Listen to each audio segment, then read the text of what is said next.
다음은 이게 저희가 참 목요일에 재미난 일이 그러니까 흥미로운 일이 있었죠. 공매도 파산 운동이래요. 한국판 게임스탑 운동을 펼치자는 거죠. 이게 막 이제 버스에 랩핑까지 해가지고서 다니셨는데, 아니 근데 솔직히 이해는 됩니다. 오죽 답답하면 그러겠어요. 공매도가 짜증 나니까. 근데 이제 여러 가지 이것저것 하면은 힘이 분산되고 개인들이 한번 규합을 해보자. 그래서 종목을 찍고 시간도 찍어요. HLB 종목 찍었어. 오케이. 자, 시간은 언제나 목요일 오후 3시에 우리가 다 같이 개인의 힘을 보여주자. 그래서 단체 이제 텔레그램 방도 개설이 됩니다. 요거 이제 저도 잠깐 들어가 봤는데 매우 혼잡하고 각종 드립이 난무하고 아주 난리법석입니다, 지금. 네네. 뭐 이제 그냥 진짜 재밌어요. 그냥 보면은 막 시간 가는 줄 몰라요. 이쪽은 지금 난리기 때문에. 그냥 지금 프로 드리퍼들이 거의 뭐 다들 참전한 게 아닌가 그런 생각이 드는데, 어쨌든 그러면은 이게 어떻게 됐었느냐. 자, 왜 HAB냐. 그런 생각이 일단 처음 들 수 있죠. 이게 보면은 사실 차트상 한번 해볼 만한 지점이긴 했어요. 뭐냐면 HAB 그때 뭐 저기 공시 한번 내고서는 쭉 빠졌다가 똑똑 빠져서 요때 이제 교보증권 핫다팀 출동하죠. 그래서 다시 반등을 했다가 아이고 여기 이제 위에 저항 맞고 내려가네요. 그쵸? 내려가서 요거를 회복을 못 하다가 다시 저항을 한번 땅 때려주고 다시 한번 여기 여러분들 이렇게 이평선이 모였을 때 거래를 동반해서 빨간 불기둥을 만들어주면 얼마나 많은 투자자들이 따라 붙을까요? 그쵸? 요 시기에 요게 목요일입니다. 여러분 목요일. 그러니까 목요일의 D-Day로 잡은 전략은 차트상으로는 상당히 스마트한 결정이었다. 개인적으로 생각이고요. 자, 그러면 실제로 이날 이제 일중 그 변동은 어땠을까라고 보시면 아침부터 탁 튀어서 시작해요. 좀 빠지다가 야 설마 되겠어 하다가 계속 올라가요. 오후 2시에 최고점을 찍습니다. 22%나 올라요. 요거죠, 요거. 근데 실제로 오후 3시가 되자 거래를 동반하면서 장대 연봉 누가 먼저랄 것 없이 도망을 친 거죠. 배신자들이 이렇게 많습니다, 여러분. 그러면서 하락이 22% 플러스 됐던 게 플러스 5.54%에서 종료가 됩니다. 배신자가 얼마나 많았습니까, 여러분? 지금 17%나 차이가 나는 거죠. 고점 대비해가지고서. 그리고 다음 날에는 또 3.77% 하락을 했습니다. 자, 그러면은 이게 사실 조롱거리가 되는 거죠. 아, 실패했네. 근데 저는 이런 말씀을 드리고 싶어요. 아직까지 HAB에 대해서 실패라고 말하기는 이릅니다. 뭐냐 하면 기본적으로 이런 좀 이상 매매, 특이 거래 같은 경우에는 하루 이틀로 판단이 안 되는 경우들이 있어요. 예. 그 뒤에 더 큰 변동이 나타나기도 하거든요. 그래서 언제든지 상방도 하방도 열려있기 때문에 다만 우리가 아는 것은 확실할 수 있는 것은 변동성이 커졌다는 거. 요거지 위아래를 확실히 안다라고 하는 것은 너무 섣부른 거다라는 거고, 그 다음에 이날 보시면은 공매도가 40만 주 들어왔어요. 목요일 날에. 그 전에 2만 주, 3만 주 이러다가 이거는 공매도는 또 커버의 가능성도 있습니다. 갑자기 팍 뛰면 뭐 주식을 우리가 롱펀드가 샀다가 손절매를 하듯이 공매도도 손절매가 존재하거든요. 그래서 이게 또 잠재적으로 변동성이 더 키우는 요인이 될 것 같다라는 거고요. 네, 이거죠. 이제 만약에 급상승 해버리면 공매도 커버 들어올 수 있는 거죠. 어쨌든 그래가지고서 요 차트도 상당히 예뻤기 때문에 요때 한번 이렇게 트라이를 해본 거는 굉장히 스마트한 전략이었으므로 HLB는 뭐 이거 가지고 당장에 조롱을 하기보다는 일단 한번 지켜보시자라는 얘기 드리고 싶고요. 근데 이제 지금부터가 사실 제가 드리고 싶은 얘기예요. 제가 사실 뭐 지금 HLB 주가 어떻게 될지 어떻게 알겠습니까?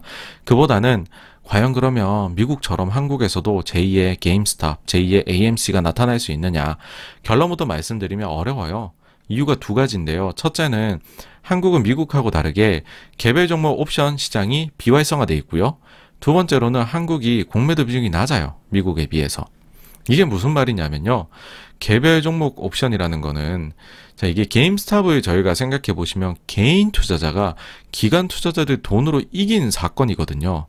이게 어떻게 가능했을까? 개인이 기관보다 돈이 더 적을 텐데 이게 가능했던 이유는 개인들이 외가격에 있는 콜옵션 거래를 했다는 겁니다. 소위 말해서 적은 돈으로 레버리지를 일으켜서 큰 롱배팅을 할 수 있었다는 거죠. 이런 것들이 레딧을 통해 가지고서 규합되고 모이니까 정말로 고래 같은 배팅이 되었고 기관이 돈으로 패배하는 일이 발생했던 거죠. 그러다 보니까는 숏을 했던 기관들이 숏 스퀴즈, 공매도 항복이 나타날 수밖에 없었고 이게 수급상으로 어마어마한 걸 만들어낸 겁니다. 근데 안타깝게도 한국은 개별 종목 옵션이 있는 종목 자체가 적어요. 그리고 그것들도 거래가 잘 안 돼요. 더군다나 미국처럼 장기물은 없어요. 그리고 그마저도 우리가 파생상품 거래하려면 개인은 점점 교육도 들어야 되고 거래하기가 우리나라 어렵게 제도가 바뀌고 있습니다. 그러니까는 이것만 봤었을 때 미국같이 될 수 있다? 그러기에는 제가 볼 땐 불가능합니다. 개별 종목 옵션부터 뭘 해야 돼요, 한국이. 그럼 이거 이외의 방법으로 레버리지를 써가지고서 기관을 따라잡으면 되는 거 아니냐라고 생각을 하실 수가 여러분들 당연히 있죠. 그쵸? 당연히 있는데 그거는 이제 보면은 그럼 개인이 낼 수 있는 방법이 뭐냐 하면 담보대출 받거나 미수신용 몰빵 이거잖아요. 근데 증권사마다 이런 종목들은 신용 불가를 때려버려요. 지금도 HAB 증권사 중에 제가 알기로 신용되는 데 없을걸요? 그러니까 레버리지를 낼래야 낼 수가 없죠. 물론 개인적인 홈 레버리지는 가능합니다. 사채를 쓰던지 주변 친구한테 빌리던지. 근데 그런 거는 제외를 하자고요, 저희가. 예. 그래서 레버리지를 자유롭게 낼 수 있는 시장, 미국이죠. 그렇지 못한 시장, 한국이죠. 그 차이가 돈 싸움의 결과를 만들어내기 때문에 한국판 게임스탑, 즉 개인이 기관을 이기는 그런 게 나오기는 공매도 쪽에서는 어렵다라고 저는 생각이 듭니다. 그러니까 사실 이런 것들이 개인 투자자 보호를 위해 하기 위한 제도들이거든요. 국내에서 파생 상품은 개인 투자자한테 위험해. 그다음에 미수 신용도 너무 하면 위험하니까는 좀 변동성 큰 종목들은 신용 불가를 매겨. 이런 투자자 보호죠. 근데 이게 역설적으로 공매도 하는 기관 투자자 보호로 지금 저는 이어진다고 생각을 해요. 다음 이유는 두 번째는 한국이 공매도 비중이 낮다는 건데 게임스타 사태 여러분 생각해 보시면 근본적으로 이게 왜 일어났을까라고 하면 유통 가능 주식 수보다 숏 물량이 더 많았다는 거죠. 그러니까 유통 가능한 주식 수는 10주인데 공매도는 20주란 거죠. 공매도가 언젠간 갚아야 되는데 그러면 유통 가능 물량을 다 우리가 사버리고 잠궈버리면 숏은 이거는 상환을 할 수가 없네. 그럼 얘네 난리 나겠네. 그게 주요 아이디어였단 말이죠. 근데 한국의 경우에요. 이게 나와 있어요. 공매도 포털이라고, 종합 포털이라고. 여기 들어가 가지고서요. 여러분들께서 자료를 한번 보시면 공매도 잔고, 개별 종목 잔고 보시면은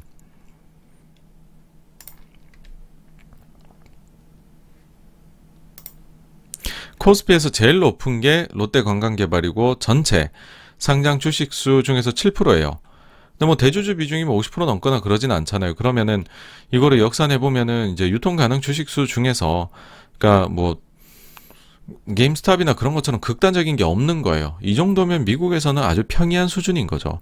거기다가 사실 롯데관광개발 제가 알기로는 이거 이제 컨버터블 관련해 가지고서 단순 해지 들어간 게 많을 거예요. 실제 숏 물량은 많지 않은 걸로 압니다. 롯데관광은. 다음으로 코스닥을 보시면은 공매도 비중이 지금 제일 높은 게 9%예요.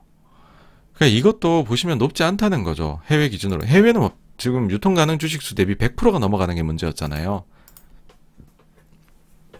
근데 지금 한국은 보시면 이런 미국과 같은 엄청난 사례가 보이질 않습니다, 여러분. 그러다 보니까 공매도 세력들이 숏을 해놓고 걷어들이기 너무 쉬워요. 그러니까 빌려간 주식을 되갚을 때 주식 구하기가 쉽다는 말이죠. 근본적으로 해외 증시에 비해서 한국 증시가 그러니까 우리는 이제 공매도 많다 하지만은 해외에 비하면 적은 거거든요. 이런 것들이 이제 저희가 그때 이제 공매도 관련된 책 이제 독서 토론을 할 때 이미 거기 참여한 분들은 보셨을 거예요. 보셨을 텐데 이게 보시면은 한국의 경우에는 공매도 비중이 2016년부터 쭉 보면은 전체로 보면 4%대예요.